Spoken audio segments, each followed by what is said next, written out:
जो बड़ी मीडिया है वो तो उनके गिरफ्त में आ चुकी है पिछले 10 सालों में, लेकिन वहाँ से लोग हट करके एक ऑल्टरनेटिव मीडिया में लग गए। अब जर्नलिस्ट पर भी जो है यूएपीए के क़ानून के तहत अचानक रेड होता है और डायरेक्ट यूएपीए क़ानून लगाया दिया जाता है। तो ये जो घटना हुई है, ये जो हादिसा हुआ है, हम इसकी कड़ी अल्फाज में मजम्मत करते हैं। ये इस बात का संकेत है, इस बात की तरफ इशारा है कि इस वक्त जो है मोदी गवर्नमेंट पूरी तरह बौखलाई। Journalist clearly demonstrates that they have little or no respect for law. You can't imagine, we have a constitution, you can't imagine that for any case to be registered there should be an FIR.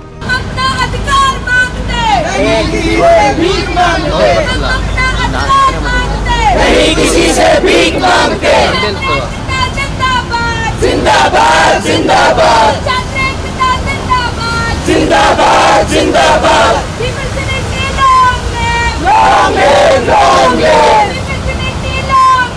long live long live ಪತ್ರಕರ್ತರ ಮೇಲೆ ನಡೆಯುತ್ತಿರುವ ದಾಳಿ ಖಂಡಿಸಿ ಖಂಡಿಸಿ ಪತ್ರಕರ್ತರ ಮೇಲೆ ನಡೆಯುತ್ತಿರುವ ದಾಳಿಯನ್ನು ಖಂಡಿಸಿ ಖಂಡಿಸಿ ಯುಎಪಿಎ ರದ್ದುಗೊಳಿಸಿ ಖಂಡಿಸಿ ಖಂಡಿಸಿ down down ಬಿಜೆಪಿ ಸರ್ಕಾರ ಧಿಕ್ಕಾರ ಧಿಕ್ಕಾರ जिंदाबाद इनकलाब जिंदाबाद अन्याय ಬೇಡವೆಂದು ಮಾತನಾಡು अन्याय ಬೇಡವೆಂದು ಮಾತನಾಡು ಹಸಿನಕ್ಕ ಶಬನಕ್ಕ ಮಾತನಾಡು ಹಸಿನಕ್ಕ ಶಬನಕ್ಕ ಮಾತನಾಡು ಕಮಲಕ್ಕ ಶಾಂತಕ್ಕ ಮಾತನಾಡು ಕಮಲಕ್ಕ ಶಾಂತಕ್ಕ ಮಾತನಾಡು ಮೇಲಿಯಕ್ಕ ಲಿಲ್ಲಿಯಕ್ಕ ಮಾತನಾಡು ಮೇಲಿಯಕ್ಕ ಲಿಲ್ಲಿಯಕ್ಕ ಮಾತನಾಡು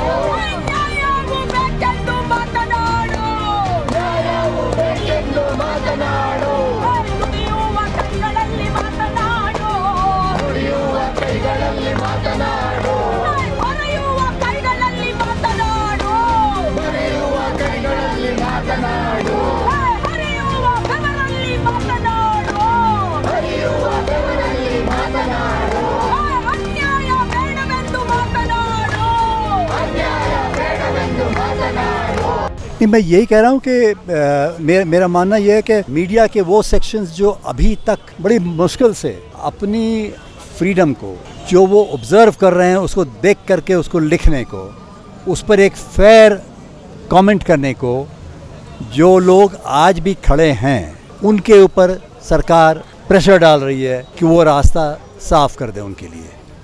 जो बड़ी मीडिया है वो तो उनके गिरफ्त में आ चुकी है पिछले 10 सालों में, लेकिन वहाँ से लोग हट करके एक ऑल्टरनेटिव मीडिया में लग गए। तमाम हर लैंग्वेज में पोर्टल्स हैं, न्यूज़ पोर्टल्स हैं, हर लैंग्वेज में यूट्यूब वाले हैं, बहुत शानदार डिस्कशंस कर रहे हैं। जिन सब्जेक्ट्स को उठाते हैं वो मौजू हैं, वो उनके ऊपर रोक लगाना बहुत ज़रूरी है गवर्नमेंट के लिए, क्योंकि गवर्नमेंट ने पब्लिक के फ़ायदे में काम नहीं किया है। अटैक तो सबके ऊपर किया गया था, वो जेएनयू में जो हुआ था और जामिया मिलिया इस्लामिया में और अलीगढ़ मुस्लिम यूनिवर्सिटी में, तो वहाँ पे तो सब धर्म का स्टूडेंट थे, ओनली मुस्लिम तो नहीं थे। तो तब फिर भी हम लोग प्रोटेस्ट नहीं किए, हम करना चाहिए था, लेकिन अब हम सोच रहा कि ये करना है, इसीलिए मैं आ गया। मैं एक्टिविस्ट नहीं हूँ, मैं एक सिटीज़न हूँ, मैं एक सिटीज़न होने के नाते मैं इधर आया हूँ। And I think we should all join this protest and we should all keep on fighting. That's the only way a change can happen. Change के लिए थोड़ा टाइम लगता है, अभी आज नहीं होगा कल होगा, लेकिन जो होना उसके लिए फाइट तो करना है ना, लड़ाई तो जारी रखना है। आज हम सब लोग फ्रीडम पार्क में मिल रहे हैं। काफ़ी लॉयर्स आए हैं, स्टूडेंट्स भी आए हैं, फिर बाद में और भी ऑर्गेनाइजेशन से लोग आए हैं सॉलिडारिटी एक्सप्रेस करने के लिए। जर्नलिस्ट जिनके घर रेड हुआ है दिल्ली में, हम उनको सॉलिडारिटी दिखा रहे हैं आज इधर आके।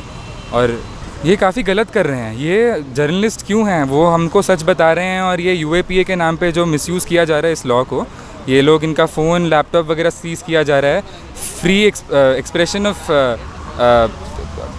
ये लोग एक्सप्रेस नहीं कर रहे हैं। जर्नलिस्ट हमको सच बताते हैं, वो रिपोर्ट करते हैं और अगर इसी को दबा दिया गया तो डेमोक्रेसी का क्या मायना रखेगी। आज यहाँ फ्रीडम पार्क में हम लोग जमा हुए हैं। आप जैसा कि जानते हैं, आज सुबह सुबह जो है न्यूज़ क्लिक की जो पूरी टीम है उसके ऊपर दिल्ली पुलिस ने छापा मारा और एक ही दिन में तकरीबन 40 जर्नलिस्ट के घरों पर दिल्ली में और बॉम्बे में और मुख्तलिफ़ मकामात पर रेड किया गया। और बड़ी हैरत की बात यह है कि अब जर्नलिस्ट पर भी जो है UAPA के क़ानून के तहत अचानक रेड होता है और डायरेक्ट UAPA क़ानून लगाया दिया जाता है। तो ये जो घटना हुई है, ये जो हादिसा हुआ है, हम इसकी कड़ी अल्फाज में मजम्मत करते हैं। ये इस बात का संकेत है, इस बात की तरफ इशारा है कि इस वक्त जो है मोदी गवर्नमेंट पूरी तरह बौखलाई हुई है और ये जो हुकूमत के ख़िलाफ़ जो मेन स्ट्रीम मीडिया पूरी तरह बिका हुआ मीडिया था, जो हुकूमत के तलवे चाट रहा था और हुकूमत की जी हुजूरी कर रहा था, तो इनके ख़िलाफ़ जो सही बात है, जो आवाम की बात है, जो हुकूमत के पॉलिसियों के ख़िलाफ़ की जो बात है, उस बात को जो लोग उठा रहे थे उनके ख़िलाफ़ एक बड़ा इक़दाम हुकूमत ने किया है। लेकिन हम ये मानते हैं कि हुकूमत का ये इक़दाम जहां वो समझती है कि कोई बहुत बड़ा ब्रेक थ्रू उनको मिला है, बल्कि ये हुकूमत के लिए उल्टा साबित होगा, इसलिए कि बहुत दिनों तक तानाशाही नहीं चलती है, बहुत दिनों तक जो है डिक्टेटोरियल रेजिम नहीं चलता है। इसको एक दिन सर्वनाश होना है, इसको एक दिन ख़त्म होना है। तो ये बता रहा है, इस बात की तरफ इशारा है कि बहुत जल्द जो है इस वक्त ये फैसिज़म ये ख़त्म होने वाला है। लेकिन इसके लिए ज़रूरत इस बात की है कि ये जिस तरह लोग यहाँ आज जमा हुए, पूरे मुल्क भर में लोग मैदान में आएँ, सड़कों पर आएँ और जुल्म के ख़िलाफ़ आवाज़ उठाएँ, जुल्म के ख़िलाफ़ अपनी आवाज़ को बुलंद करें, तभी इसको रोका जा सकता है। This is a crime. This is a crime against media and this is a crime against constitution. And the way they have been persecuting journalists clearly demonstrates that they have little or no respect for law.